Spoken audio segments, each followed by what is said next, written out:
Today I'm very pleased to have a fantastic saxophonist who I don't really think needs any introduction to me, so please just give a warm welcome to Mr. James Carter.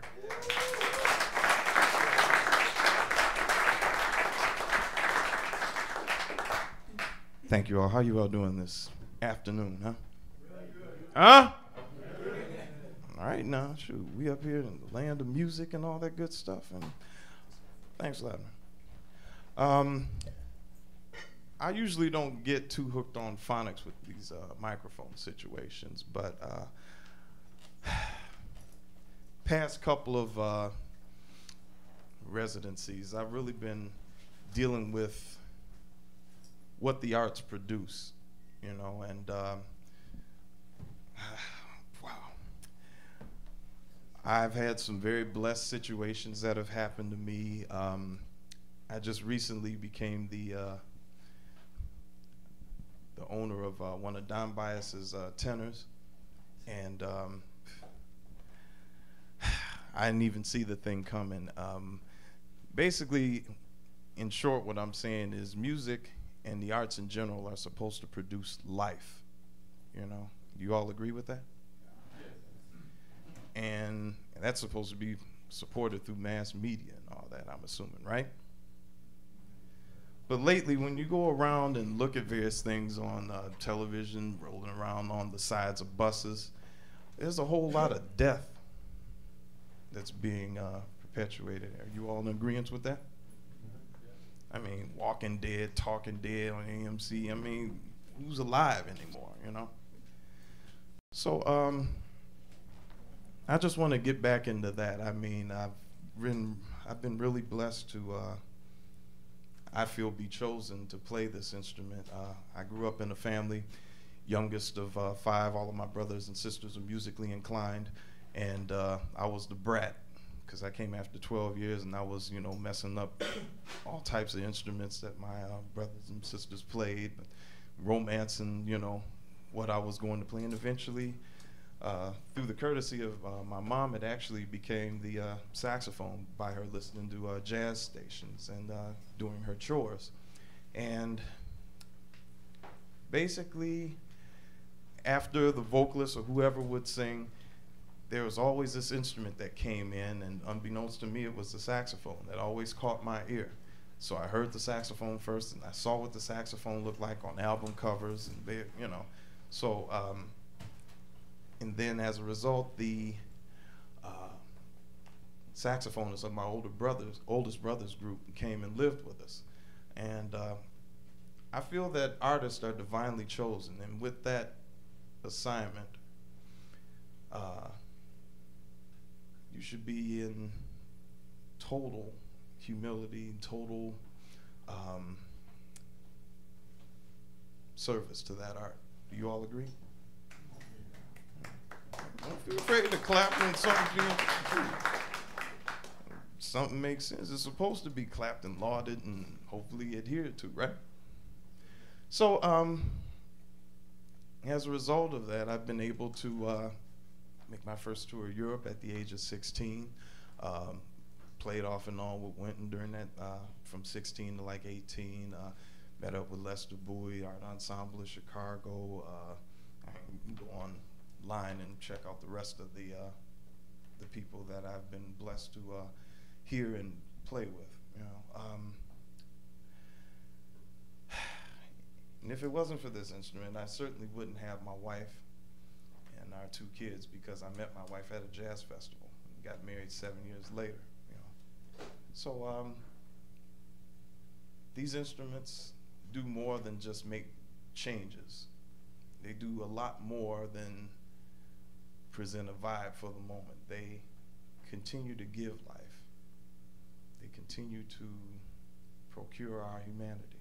And I think that's all I really want to say on that, and I think we should be in service to that. You know, are there any questions as from this particular juncture? Anything, even if it's not on what I've talked about?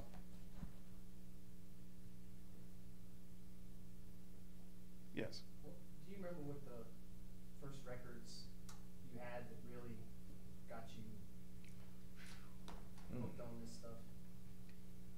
Duke Ellington's 70th birthday concert.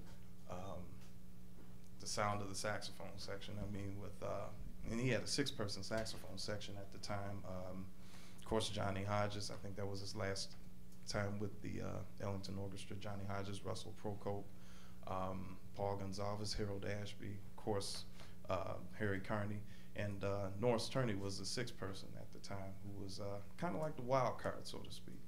The Billie Holiday Story, Volume 3, which covers the years 36 through 42. Of course, those were the quote-unquote golden years that she was playing with Lester Young, and so that instilled my sense of playing with vocalists and what to listen for. I mean, that's the quintessential, example, I feel, of vocal instrumental pairings. Eddie Harris's Playing With Myself is another one, where he's overdubbing himself playing tenor sax, piano, reed, trumpet. Showed how a person can stand on his own, what else? Charlie Parker's Bird Symbols is another one that definitely comes to mind. And kind of single-handedly was responsible for my format in The Real Quiet Storm, because you had hot tunes on there, and then you had tunes where he laid back, obviously like Bird of Paradise, Out of Nowhere, Embraceable You, just to name a few. Those were the first ones.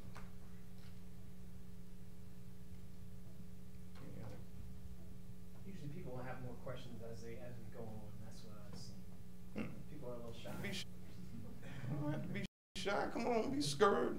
Everybody knowing everything. Yeah. Aside from the jazz that you listened to, maybe as you got a little older, from those first things that you were listening to, how much did you listen to or be influenced by some of the R&B players of the 50s, the Al Sears, the Red Prystocks, the whole Fats Domino orchestra? Oh gosh. First person that really comes to mind from that end, for me, is Earl Bostic.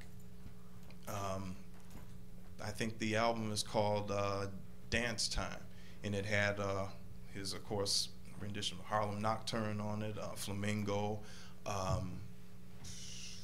Boy. But he was the first person that really got to me. And then listening to him in later years, I found some earlier things of him from the 40s, where he just has this impeccable technique where, I mean, he was giving everybody all types of hell. I mean, he was the first person. And when you think about the 40s, how we're trying to struggle with, like, dealing with altissimo notes nowadays, I mean, he had this stuff on lockdown where he was playing triple C's, and when you think about the equipment that was used back then and what type of discipline and what type of embouchure you had to have in order to play, God, what was the name of that tune? There's something something that he did, and he went up to like C, like there, and not just on a fluke. He was up there fluently, like he had the actual pitch, he had everything, and was able to come down off of it. Very big influence on me as far as the altissimo was concerned. So, and of course, the way that he rocked it, I mean, that goes without saying. The Texas tenor sound, of course, with Jackett and people that were of his ilk, definitely came into play. Very virile sound, and it turned out to be a sound that, unbeknownst to me, let me know that you could express humanity, you could express feelings through this instrument. It wasn't just about playing a whole lot of notes, but you could actually convey a certain vibe depending upon whatever the tune is, whatever your mood is, and whatever the mitigating circumstances are, If that helps answer. Thanks. Yeah. Any others? Yes. I have another question. One of the things that I really love about your playing is that you're really diverse styles, very at home, playing, straight ahead and so-called outside, and especially in the 90s when you first came out with your first records, that was really remarked upon. What do you think about that? That there seems to be a kind of division. A lot of cats are either on one side or the other of that. you just blur the lines? Well, I think that comes from whatever the teacher imparts on whoever the student is. And thank heavens my teacher, Mr. Donald Washington, told me that music and life basically don't separate. And as far as the various, fences, if you will, modern jazz, bebop, hard bop, Dixieland swing and all that, I mean, that's good to be able to categorize and all that. But as far as the application goes, you shouldn't be like, oh God, no, we're gonna play some Dixieland, we're gonna do this. It's just something that's second skin. And as long as it's second skin, then you can hear whatever the parameters are, then you can call upon whatever you need to in order to make it happen.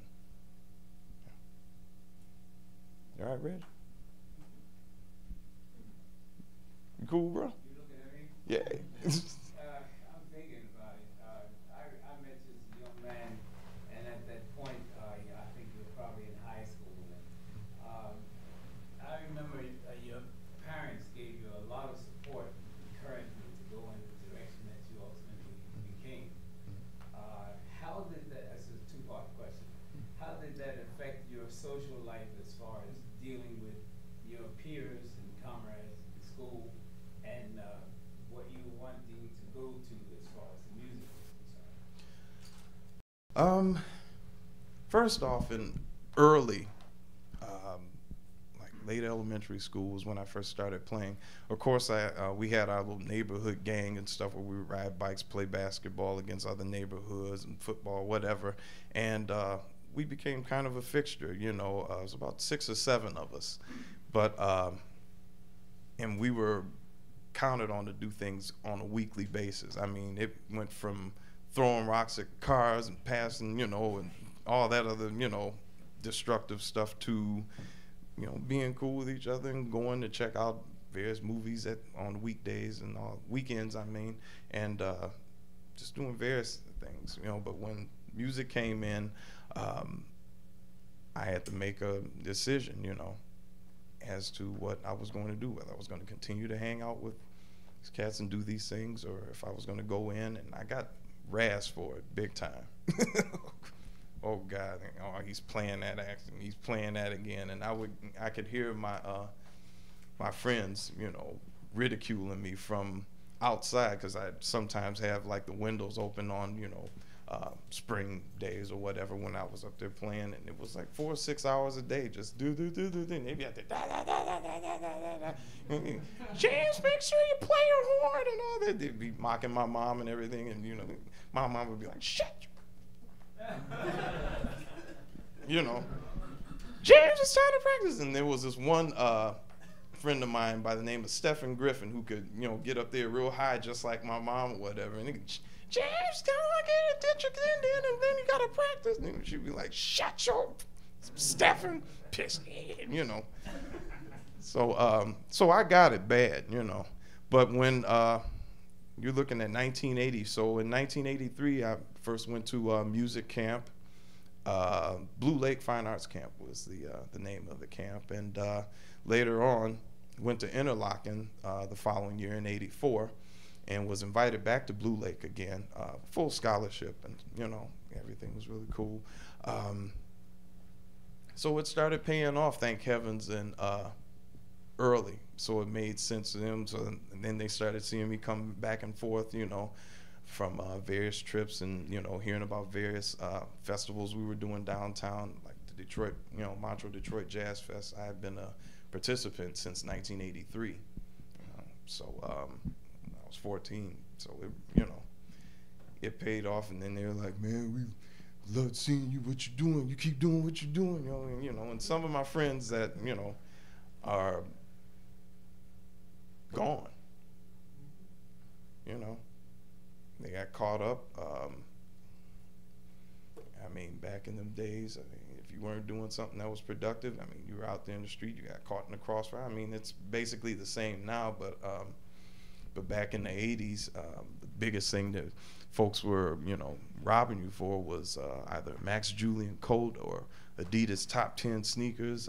Later on, it was sheepskin coats, and of all things, these cheap silk shirts. And if you didn't give it up, then of course you got shot for it. And then if you get shot for it, who's gonna wear it? You know, well, so I mean, it was an obvious, clear decision that was easy to make.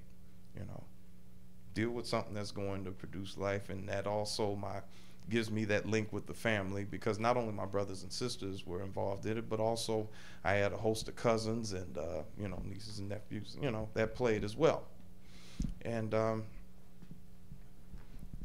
so it's so what was the second part of the question? Second part was who were some of your predecessors in Detroit who helped you through the path that you took?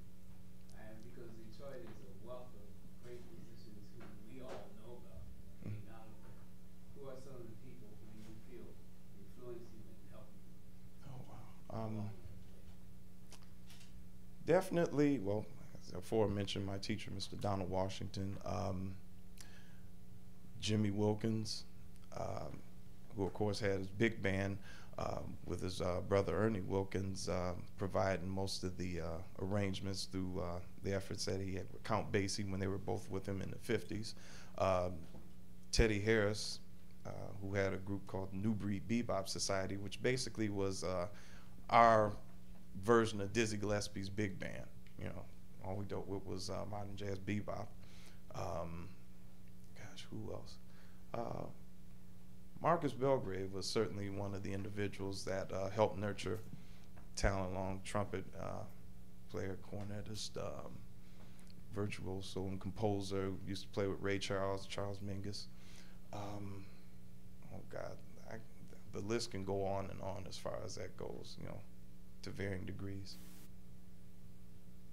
But just like you said, it was a big, fertile bed of musical wealth that continues to sprout from there, even though there aren't that many musical venues that one can count on. And so it just goes to show that testament of what this music, what the arts can do, even under such strenuous circumstances. They can still continue to foster and bring out, you know, different pieces of beauty in more individuals, such as my man in Raphael Staten.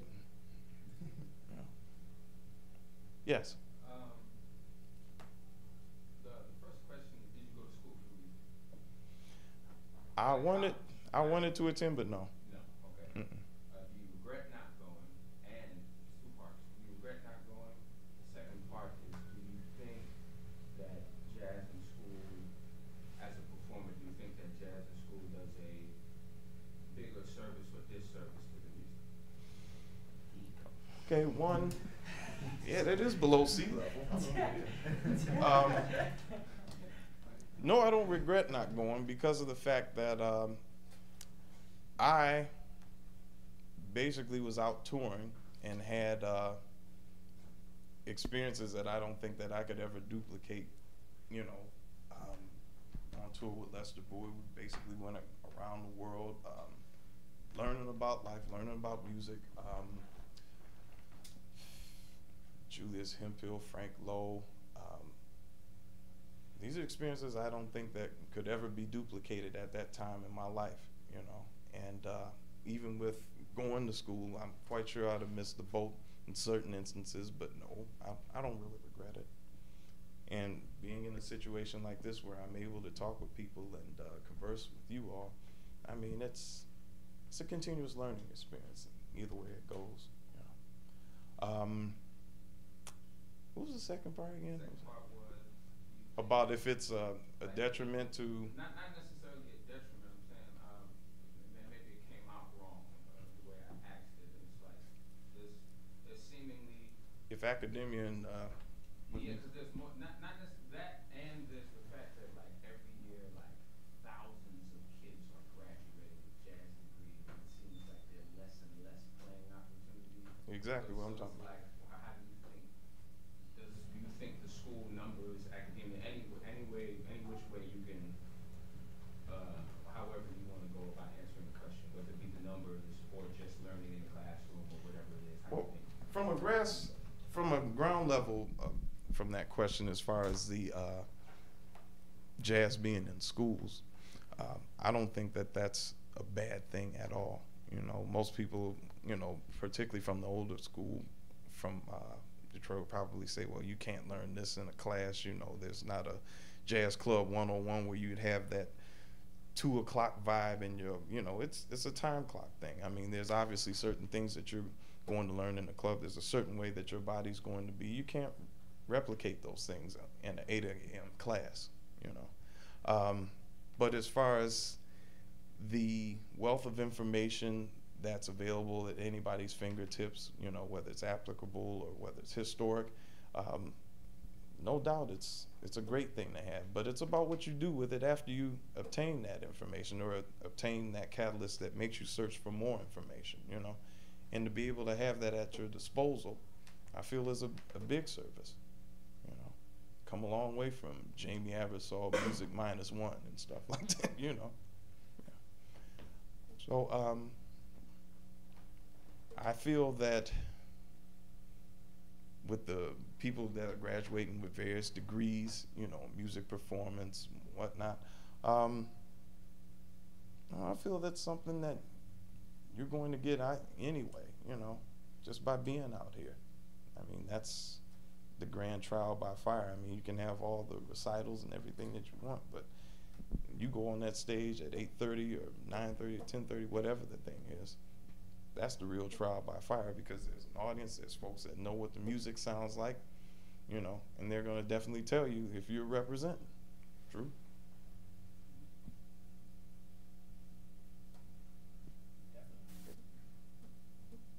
It's something that can't be replicated up here. I mean, it can be replicated with a board that's listening to you saying, oh, I felt that what you did at measure 15 was, you know, and all that. But there's a difference between that and somebody saying, baby, I dug what you played on that thing, man. It made my, you know. That's total affirmation right there, Jack. Any others? Did you find when you started becoming devoted to music as a younger man, did you find your community was stronger in older musicians, or did you have a strong community of younger musicians as well? I think it was the older. Definitely the older. And I'm thank heavens, because with the disappearance of so many of our elders and our you know, statesmen of this music and other arts in general, it's good that you have that time where you're able to interface with them. And you know, I really felt that it was always with older individuals. I mean, for example, my hookup with Hamia Blewett, basically in 1988, I hooked up with him, and I was able to get my very first Lawton mouthpiece on baritone from him, and it was pretty much because he was having dental problems, and it was just, you know, like he and Lester Boyd were showing me their teeth and all that, man, and the cats were like, man, you gotta take care of yourself. When you get to a certain age, and I'm quite sure most younger individuals don't really think about these things, but when you get past 40 and all that, and cats start talking about their health, and while I was a teenager, I was seriously listening to them and looking at their chops and all that. I was like, man, do I want to wind up like this, or do I want to play that, you know, and have these problems and all that? So I took it upon myself to really listen to what they had to say, because it's one thing to talk about music, but when they start talking about how their lives are affected and how that in turn affects how you're going to play, I mean, it's invaluable, you know. And I just continued to hang around older cats. You know, it was something about them, you know, being in their circles, their ciphers, talking about, yeah, man, you played such and such at the club last night, baby, and you did this, and such was playing.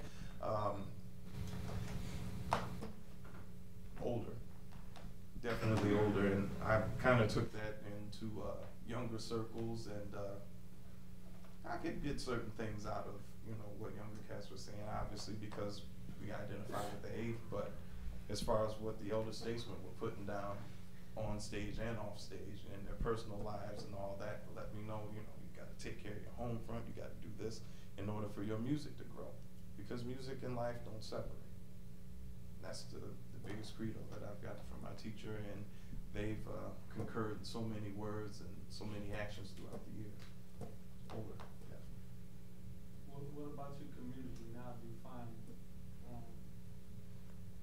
because a lot of those elderly, now you're older than you were as a young man, not that you're elderly, but you're older than you were. You find that your community now is, that a lot of them have passed away. Is your community now your age, or what is your community like now? Do you? It's about half and half still. Because for some reason, it always seems like there's another elder that just comes in and fills in the void whenever it's necessary. You know, whenever somebody passes, it's just like a big family. I mean, we just got to tighten the circle up that much more and be thankful for who is here and being able to take care of them as long as they are. You know.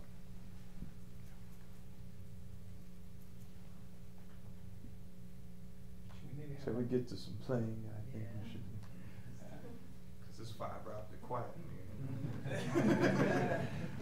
Didn't think we was going to talk about stuff below sea level and all. I thought we was just going to be up here stellar by starlight. You know, music and life don't separate to me, and I'm going to come back to it whether y'all like it or not. But to that end, love to hear some active art of the moment. Yes, sir. Did you remember Joe Brazil? Or were you too young? The name sounds familiar. I would love to learn about who he is. Well, he was the saxophonist who was around during the time of Paul Chambers and all of them were going. I remember hearing his He was a name. close friend of John's, that's how I met him. And he was an engineer for the Boeing company. But he was a saxophonist who supposedly had some acclaim in Detroit.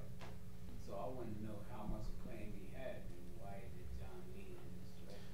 I gotta look into that because there have been various books that have come out. Herb Boyd has produced a couple of them, Jazz Space Detroit and Detroit Jazz Who's Who, that covers various individuals from, Kenny's Cotton Pickers on up, you know, and even before that. And there was a book that also came out recently by a friend of mine, Jim Gallert and Lars Bjorn, called Before Motown, which covers the aforementioned McKinney's Cotton Pickers, who else? John Golkett's orchestra and folks on up that, and Todd Rhodes, you know, that eventually helped make the Motown sound actually, because it was various individuals that Todd Rhodes in particular had in his employ, such as Benny Benjamin, who of course was Papa Zeta, who was one of the main drummers at Motown. All the Motown cats were basically jazz performers, and you know, they don't really give that much credit. So and Joe Brazil was never mentioned in any of these books. So I'm gonna look that up myself. Continuously learning, it's osmosis. Were you involved with Motown at any point? I played with various groups, the Temps and the Tops and the sections. I've done a couple of reviews of Motown that were kind of unofficial reviews. I've also played background with the Dells when I was in my teens. That's about it. Yeah. And of course had quite a few interfacings with people such as the late Thomas Beans Bowles. Who else could I mention? Well, he in particular, because of the fact that if it wasn't for him, the Motown review wouldn't even exist. And he's basically not getting any credit for that, posthumously or otherwise, you know. No, that's about my extent of Motown, because by the time I was 3, they moved west anyway.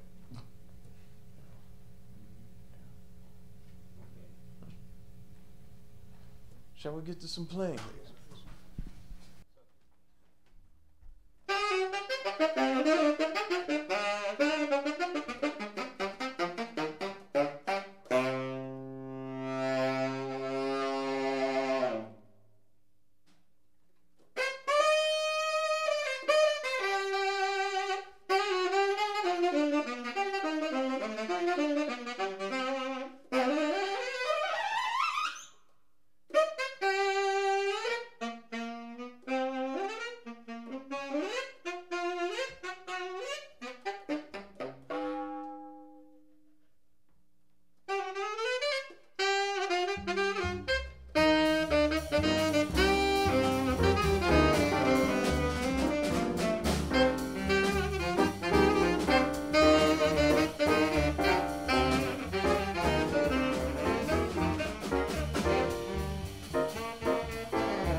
Shopping Networks here that this is the first time that they, I guess, have played this tune, so it kind of might show. But hey, art of the moment definitely deals. You know, and thank you all for sticking with me on that suggestion. Couldn't say it all in, but no, I want to play that because I want to. I tried. But this is exactly. We can try it, and as a result, we at least get that in our heads and all that. I think that there aren't too many chances that are taken in jam sessions. Everybody wants to play stuff safe where they know their, you know, their homegrown tunes and all that. I go to jam sessions and it's public practice to me, and I think that it should always be. I'll ask you a question about that. Yeah. Because I was talking about this thing with Cecil Bridgewater, and because sometimes I went to jam sessions, like people ask tunes, and sometimes I don't know the tune. So, like I said, if I don't know the tune, I'm not gonna play it because I sort of knowing that, like, but I mean, I don't know the melody. If I don't know the melody, I don't know the tune. It's not just about the changes. And they said, you know, if I don't know the tune, Cecil said, I'm not gonna play it because I don't wanna like rehearse it in front of the audience. And so I don't know, like, you think that is good, like, to practice? I think me coming from a horn player standpoint, where there might be other horn players that might know if the pressure might not be as tough as opposed to somebody that's anchoring the rhythm section, where you know you're laying down the foundation. But you know it's up to you to take those chances. But from a horn player standpoint, big case in point, like with when vocalists come up and play, sing various tunes, and they call in the unorthodox keys that us horn players aren't really used to, you know, outside of the normal C, F, B flat, you know, realm. They start calling F sharp and you know various things like that. Most players use that as an excuse to go sit down and go to the bar or whatever. I don't choose to do that, and especially if I think from an instrumentalist standpoint that one of the best interactions that we can have is with the vocalist, and especially if she's, you know, seriously representing, and she's, you know, not only in song but in stature and all that. I mean, it's a total package. And, so I choose to, you know, go in there and B natural and F sharp and E natural or whatever, and you know, trial by fire. And thank heavens, in some jam sessions, they're willing to tolerate, you know, if you do crash and burn, or you know, at least trying to find your way through there, especially if it's a vocalist where they're like, I mean, they're immediately right there with, you know, their stage presence and of course the English syntax that immediately edifies the audience because they know what they're talking about, whereas we have to imply that.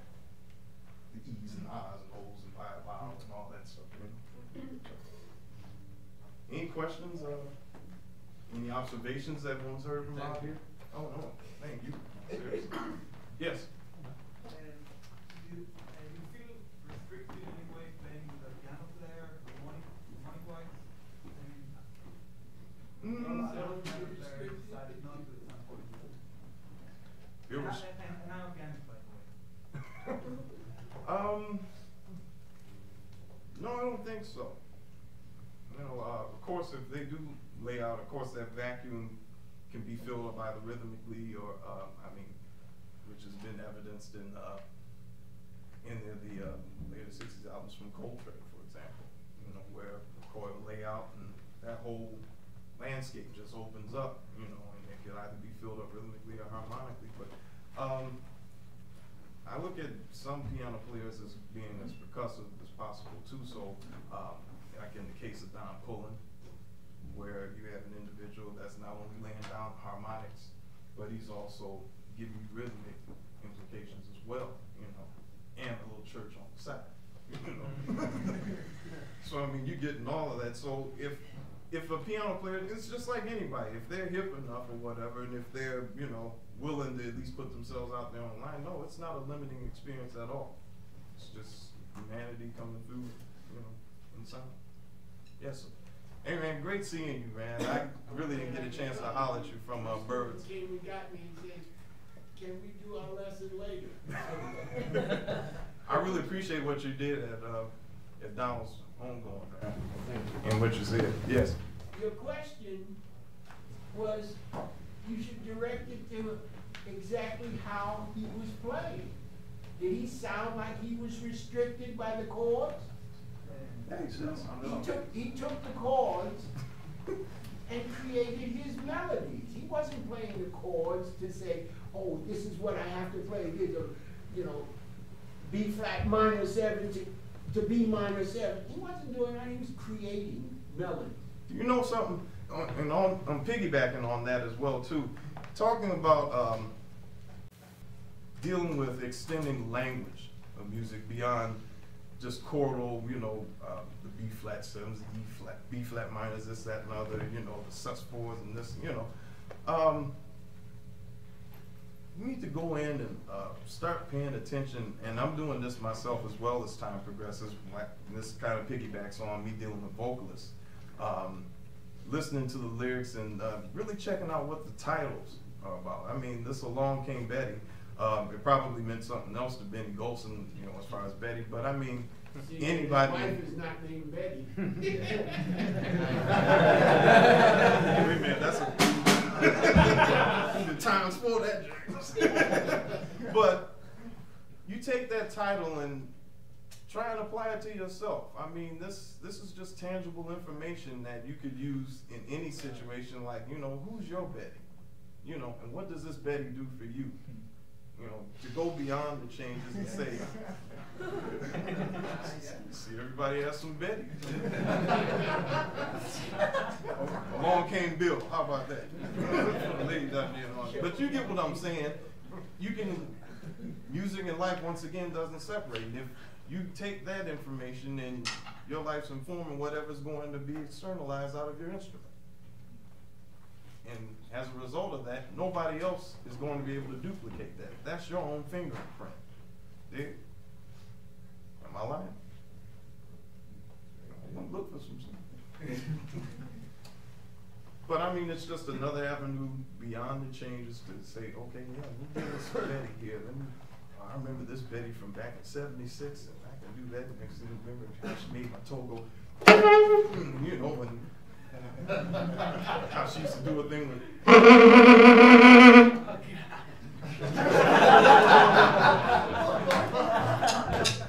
See, everybody vibrates. Like I seen you in Israel say, "Oh God, I remember Betty like that." So, and if you have access to all that information, somebody's going to get touched, and it's going to permeate them out in the audience, as well as on the stage as well. And then we all have a collective freak on as a result. Any other questions or observations before we tip over?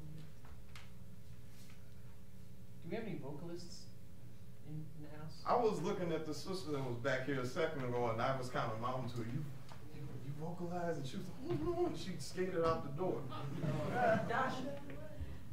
She had the red. Oh, Amber. Oh, it was Amber. Yeah, she walked in. I was like, she was like, she went like this to the back door. Come on, y'all gotta have some more questions of this man. I mean, Oh, you should have been in here earlier. It was fiber optics in here. Had that sprint pin dropping on the ground. I think we've kind of loosened up as a result of the violence that's going on up here. I have one. We did it earlier, but I'm just gonna do it again. Buying and sold 5. Just drawing repetition. Any of y'all feel like jumping in, by all means.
That's what I'm talking about. That's right, get grimy with this after hours. Shit.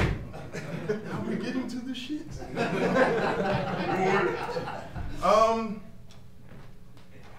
First and foremost, one of the biggest rules that my teacher said was, even though I'm playing the saxophone, don't always look at saxophones for sole inspiration. Yeah.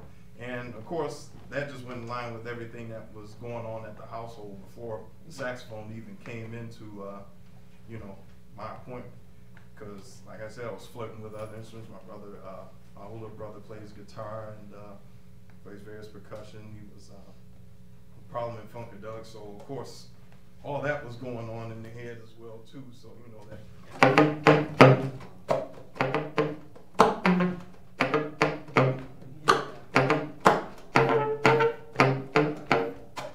You know, so all that was in the head from the womb, basically. You know.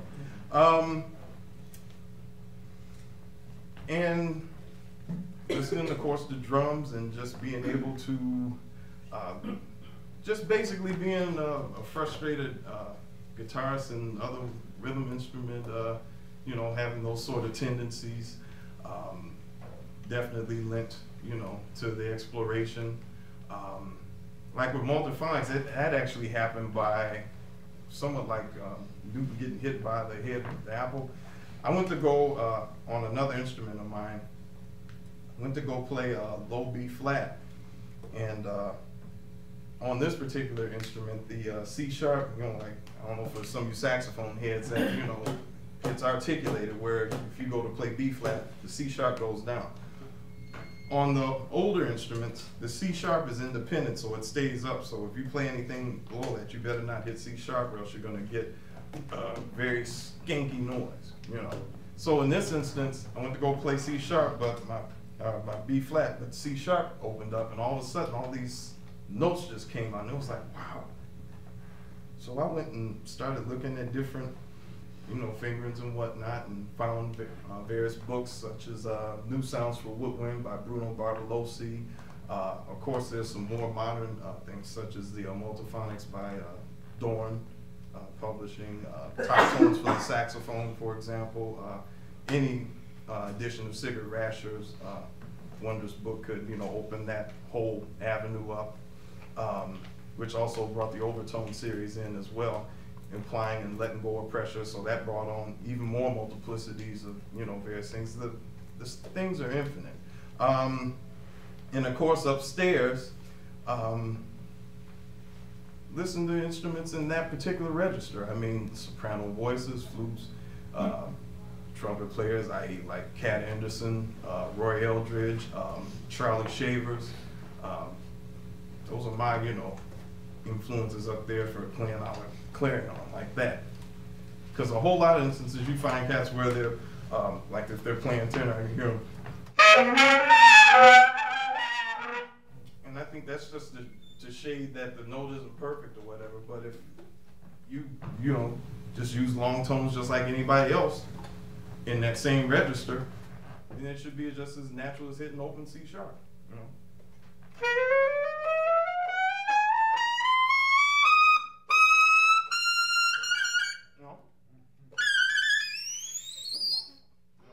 And to be able to call on it, like.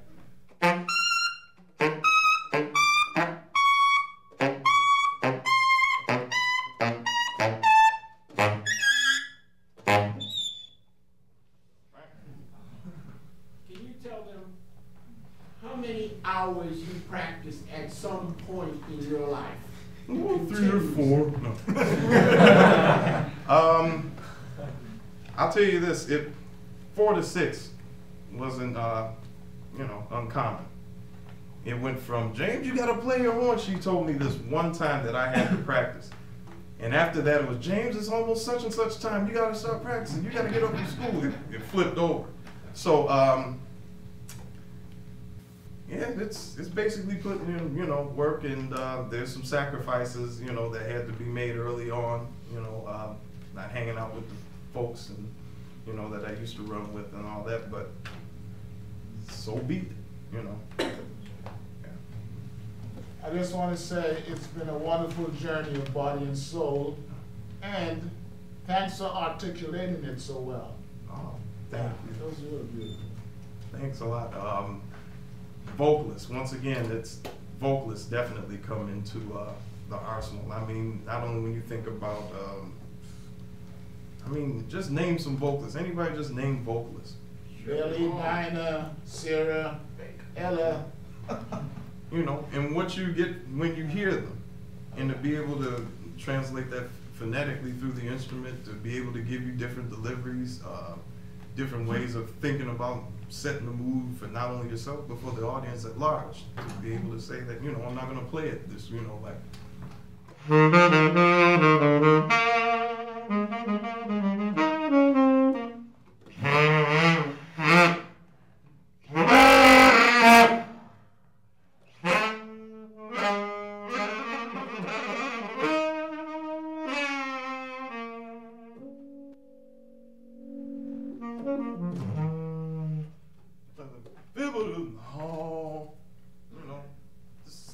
If you can sing it, you're supposed to be able to externalize it, Like I think about cats like, Problem and Funkadelic, Glenn Goins. You all familiar with Glenn Goins? Yeah. So you're familiar with him bringing down the mothership and all that stuff, that swing down, I wanna ride, right? Hey, right? Come on, man, you said yeah. Yeah, I'm saying, yeah. So that same, that swing down, alright, that's what you gotta put in your plan.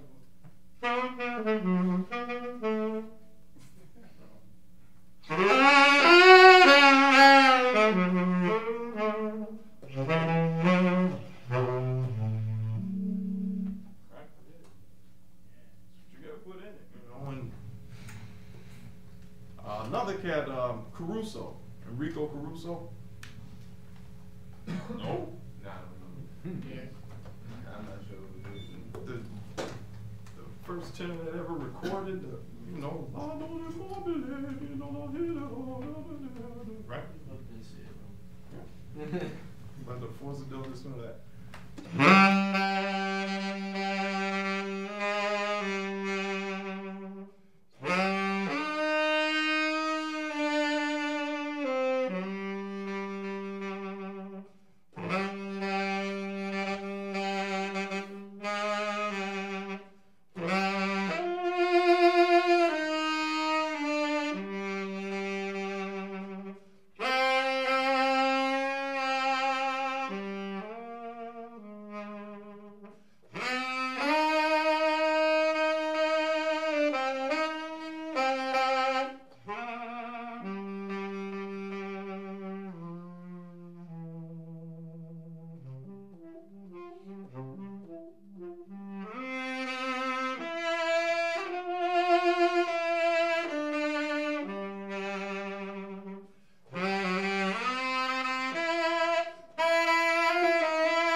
as the Great Caruso? Is that the Great Caruso? Yeah.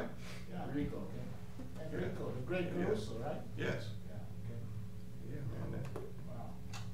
Yeah. So, not limiting one's, to round out the question, not limiting one's influences and source material, you know, just to whatever the instrument is, you know. And another thing I think is very key in the process of doing that is finding an instrument that basically becomes your appendage. Because all of this wouldn't be possible if you didn't put the time in to search and find mouthpiece, reed, instrument that enables you to do all this, because it's not just a mail order thing where you get like your stock mouthpiece and you put a number 2 reed on there. You know, it's just gonna shut down on you because the facings aren't open enough, and you know, you don't have enough baffle, and you know, the instrument might not be able to take it. So you have to go through and, okay, I found this, trial and error, okay, I gotta do this, okay, maybe I need another mouthpiece, okay, I found the right mouthpiece, but maybe I need this reed, okay, I gotta back up on this, gotta do this, you know. And then once everything falls into place where you're able to go from to then everything in between. Just like if you're talking. You know. And it becomes, you know, clue that you found your appendage. And as a result of you finding your appendage, you're able to express your voice fully. Brother Owens. Wonderful. Great Thank you. work. Thank you, sir. Yeah, call him Facebook. There any other questions, officer? Yes. Do you recommend some baritone reeds? I basically have been a plastic cover artist since the mid-90s, and between plastic covers and regular brown boxes, if you can find, you know, the old brown box B-cut, you know, those are usually the ones. But markers and some of the older glow teens, it's safe to come back in now, dear. Left out of here, yeah. No, I don't sing, I don't. I was just asking. Ain't no pressure. You all right?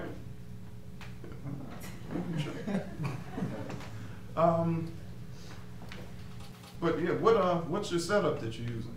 Well, right now I'm using some old My Masterpiece reeds.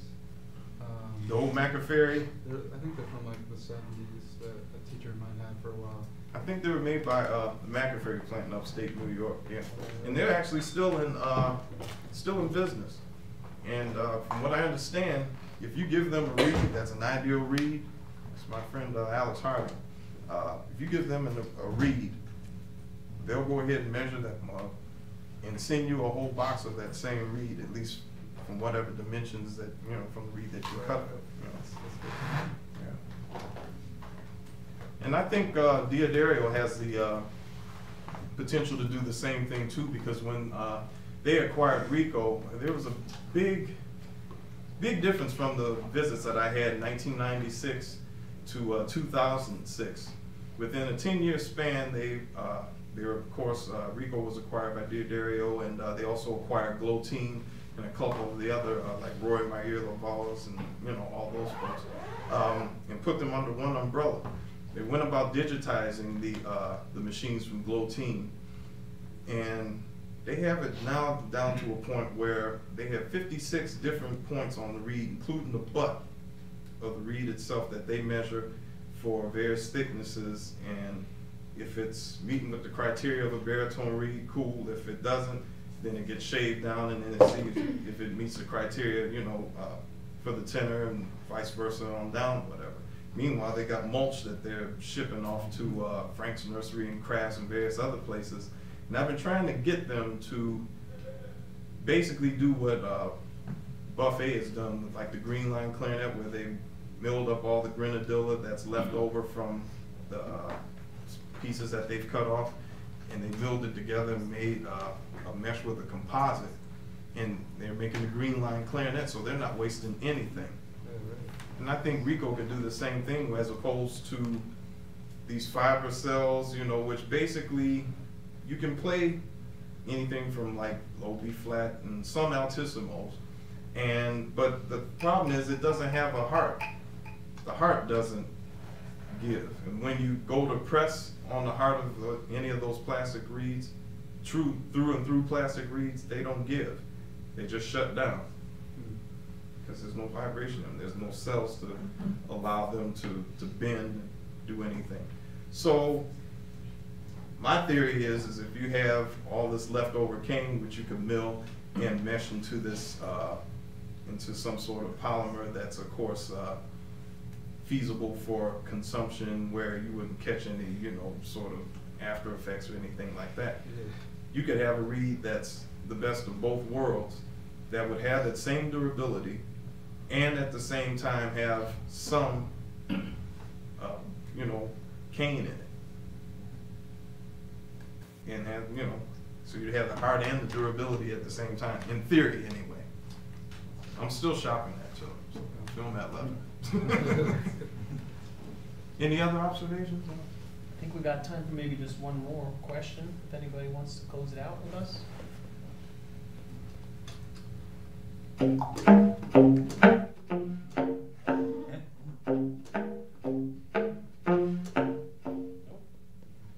Yeah, I do maybe ask.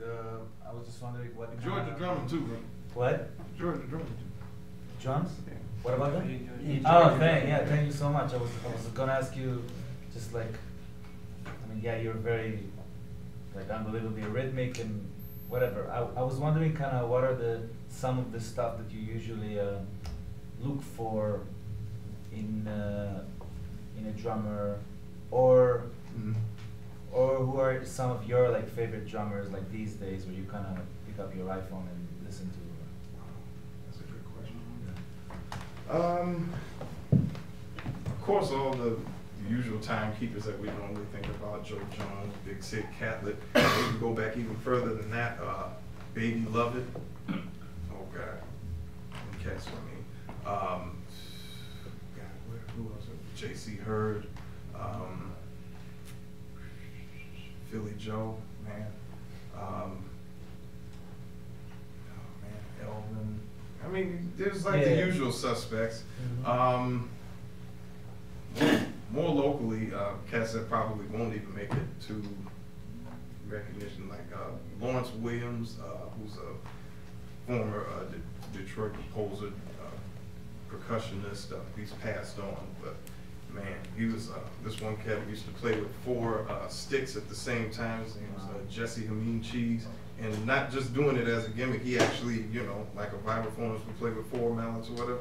He actually did the same thing. He actually doubled his sound. He had this sort of grip where they weren't moving anywhere. I mean, y'all something else when y'all want to do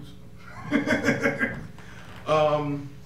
But mainly what I've been peeping in my organ trio, which is just the 3 of us, organ, drums, and myself, as opposed to a guitarist being up there. We every now and then have somebody. But there's this cohesion that Leonard, my drummer, and Gerard, my organist, kind of have now, because it's 2 of them that's setting, you know, the landscape up, and where they have their certain little cadences and fills and all that, or if they do something, or one of them does something, where they're able to catch these nuances. I mean, there's a sort of I don't know whether you could call it telekinesis or whatever that you would normally look for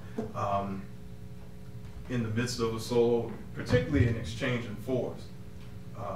There were a couple of instances up here where, like for example, at the end of your solo, my man came through and took the last phrase of your solo, and it was just like, we're growing here. It was just like folks passing the joint, so to speak. Now,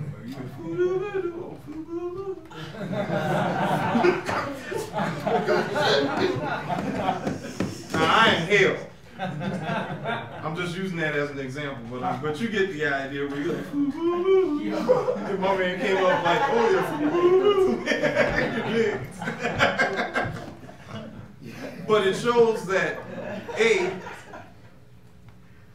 I was listening, and B, what you were playing was hip enough for me to use that as my opening statement, as opposed to just coming from Jeff from left, you know, that's more or less like a shout out to you, like, yeah, I did what you did, you know.